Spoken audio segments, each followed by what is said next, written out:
हैरान रह जाएंगे। इस मशीन के पहले छोर पर टॉफी बनाने में इस्तेमाल होने वाला पेस्ट डाला जाता है और धीरे धीरे जब ये पेस्ट आगे जाता रहता है तो ये धीरे धीरे टॉफी के आकार में बदलने लगता है और आगे जाकर जब ये पेस्ट पूरी तरह से गोल आकार का हो जाता है तो फिर इसे एक कटर द्वारा काट दिया जाता है। और यहाँ पर सब कुछ ऑटोमेटिक मशीन ही करती है, इंसानों का यहाँ पर कोई काम नहीं है। अब ये मशीन इस पेस्ट को छोटे छोटे टुकड़ों में काट कर अंदर ही अंदर पैक कर देती है और दूसरे छोर से एक पूरी की पूरी पैक टॉफी बाहर निकलती है। ये मशीन हजारों टॉफीज को एक साथ बनाने की क्षमता रखती है, जो कि वाकई में काफी कमाल की मशीन लगती है। Weber slice folding device. अगली ये मशीन स्पेशली स्लाइस को फोल्ड करने का काम करती है और ये मशीन अपने इस काम को बहुत ही सफाई से करती है। आंख झपकते ही ये मशीन न जाने कितनी ही स्लाइसेस को फोल्ड कर देती है। जिस काम को इंसान बहुत देर से करते हैं उस काम को ये मशीन महज कुछ सेकंड्स में ही कर देती है और ये मशीन इन स्लाइसेस को बहुत ही परफेक्टली फोल्ड करती है, जिसे देखकर पहली बार में कोई भी हैरान हो जाएगा। इस मशीन में ऐसा सिस्टम बनाया गया है जो स्लाइसेस को बहुत ही तेज़ी से फोल्ड करने में मदद करता है और यही इस मशीन की सबसे बड़ी खासियत है।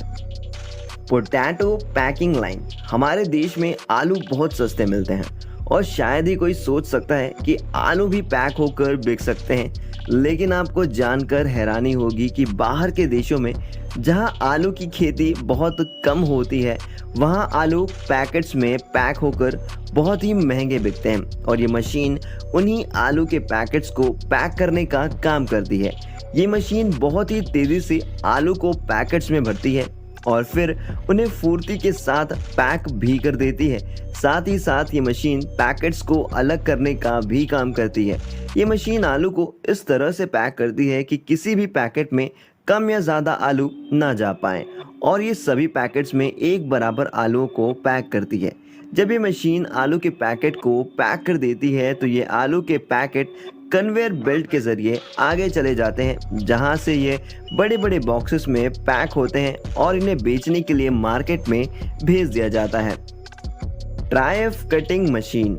ये मशीन मांस के बड़े बड़े टुकड़ों को छोटे छोटे टुकड़ों में काटने का काम करती है और अपने इस काम को ये मशीन बखूबी निभाती है। इस मशीन में ऐसा सिस्टम बनाया गया है जो मांस को आसानी से काट सके।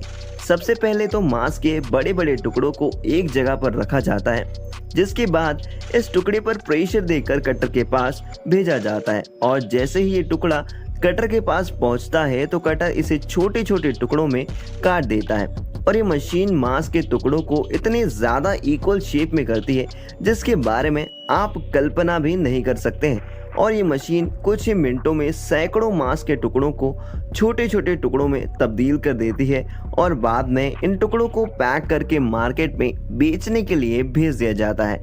आपकी इस मशीन के बारे में क्या राय है, हमें कमेंट बॉक्स में कमेंट करके ज़रूर बताएं। Pizza making robot. आप सभी ने पिज़्ज़ा तो ज़रूर खाया होगा, पर क्या आपने कभी पिज़्ज़ा को फैक्ट्री में बनते हुए देखा है? अगर नहीं तो चलिए हम आपको एक ऐसे रोबोटिक सिस्टम को दिखाते हैं जो कुछ ही मिनटों में सैकड़ों पिज़्ज़ा बनाकर तैयार कर देता है। यहाँ पर पिज़्ज़ा बनाने के लिए सबसे पहले वर्कर्स द्वारा पिज़्ज़ा की रोटी कन्वेयर बेल्ट पर रखी जाती है, जिसके बाद ये रोटी आगे जाकर एक रोबोटिक सिस्टम तक पहुंचती है, जहां ये रोबोटिक सिस्टम इसमें सॉस को डाल देता है और फिर से ये रोटी आगे चली जाती है, जहां पर रोबोट्स ऑटोमेटिक इस रोटी पर सॉस को फैला देते हैं। ये रोबोट्स बड़ी फुर्ती के साथ रोटी पर सॉस को फैलाते हैं, जिसके बाद ये रोटी आगे चली जाती है, जहां वर्कर्स इस रोटी पर भी सामान डालते हैं और पिज़्ज़ा बनाकर तैयार कर देते हैं, जिसके बाद आखिर में पिज़्ज़ा को सेकने के लिए भेजा जाता है और जब ये प्रोसेस कंप्लीट हो जाता है तो पिज़्ज़ा बनकर तैयार हो जाता है। इसके बाद पिज़्ज़ा को पैक करके दूसरी जगह भेज दिया जाता है। French fries making. हमारी ये मशीन आलू से फ्रेंच फ्राइज बनाने का काम करती है। सबसे पहले इस मशीन में आलू को डाला जाता है, जिसके बाद ये मशीन ऑटोमेटिक आलू का सिलेक्शन करके बचे हुए आलू को आगे भेज देती है। आगे गए आलू कन्वेयर बेल्ट के जरिए गर्म पानी के पास पहुंचते हैं, जहां इन आलूओं को अच्छे से धोया जाता है। और जब आलू अच्छे से साफ हो जाते हैं तो इनमें किसी भी तरीके की गंदगी नहीं रहती है और फिर इन्हें आगे भेजा जाता है जहां पर कटर लगा हुआ होता है, जिसके बाद कटर से ये आलू कट कर फ्रेंच फ्राइज के शेप में आ जाते हैं और इस तरह से आलू से फ्रेंच फ्राइज बनकर तैयार हो जाती है। Commercial tomato cutter. ये मशीन ऑटोमेटिक तो नहीं है, लेकिन घर में काम करने वाली औरतों के लिए ये मशीन बहुत ही ज़्यादा यूज़फुल है और इस मशीन की मदद से बहुत ही अच्छे से सैलेड बनाया जा सकता है। वैसे तो इसे टोमेटो कटर कहा जाता है, लेकिन इसकी मदद से आप टोमेटो के शेप वाली कई सब्जियां काट सकते हैं और सैलेड भी बना सकते हैं।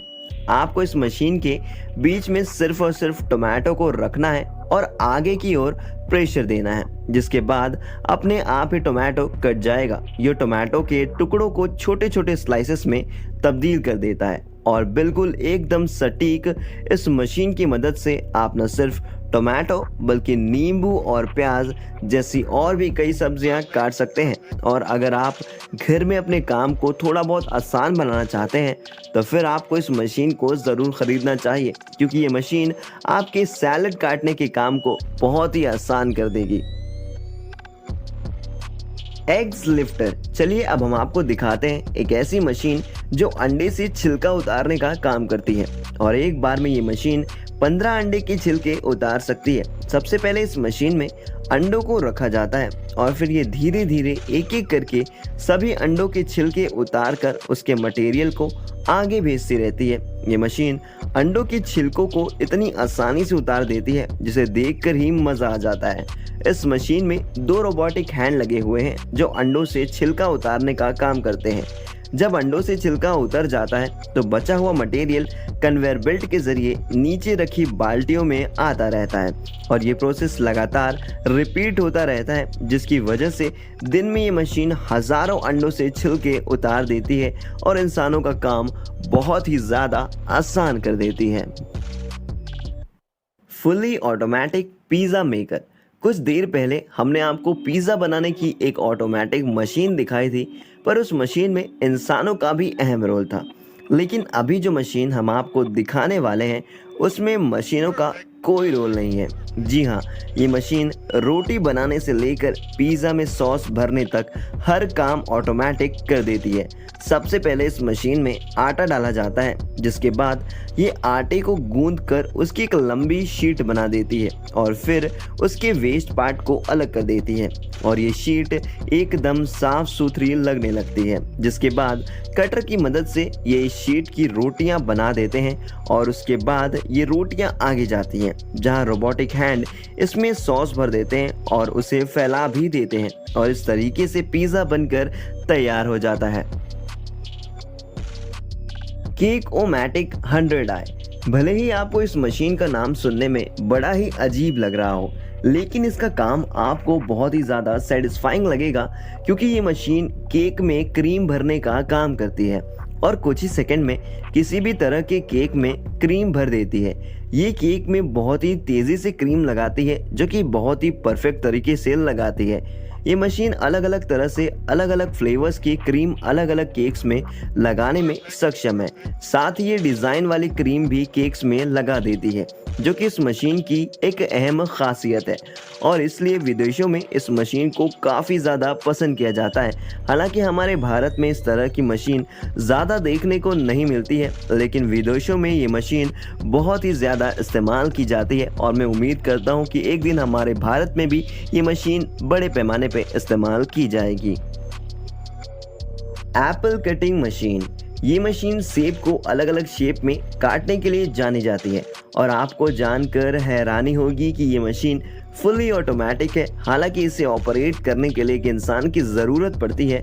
सबसे पहले इस मशीन में सेब को डाला जाता है, जिसके बाद इस मशीन में लगे रोबोटिक हैंड्स सेब को अलग अलग शेप में काट देते हैं। आप इस मशीन में जिस तरह से फिट करेंगे ये मशीन उसी तरह से सेब को काटेगी, जो कि बहुत ही ज़्यादा अमेजिंग बात है। हालांकि रोज़मर्रा की ज़िंदगी में इस मशीन का इतना खासा इस्तेमाल नहीं है, लेकिन बड़ी बड़ी फैक्ट्रीज़ में जहां एप्पल काटने काटने के लिए लोगों का इस्तेमाल किया जाता है, उनके लिए मशीन एक वरदान है। और इस मशीन की मदद से वो लोग ना सिर्फ अपना खर्चा बचा सकते हैं बल्कि समय की भी काफ़ी बचत कर सकते हैं। तो दोस्तों आज की वीडियो के लिए बस इतना ही। मिलते हैं अगली वीडियो में। अगर आपको ये वीडियो पसंद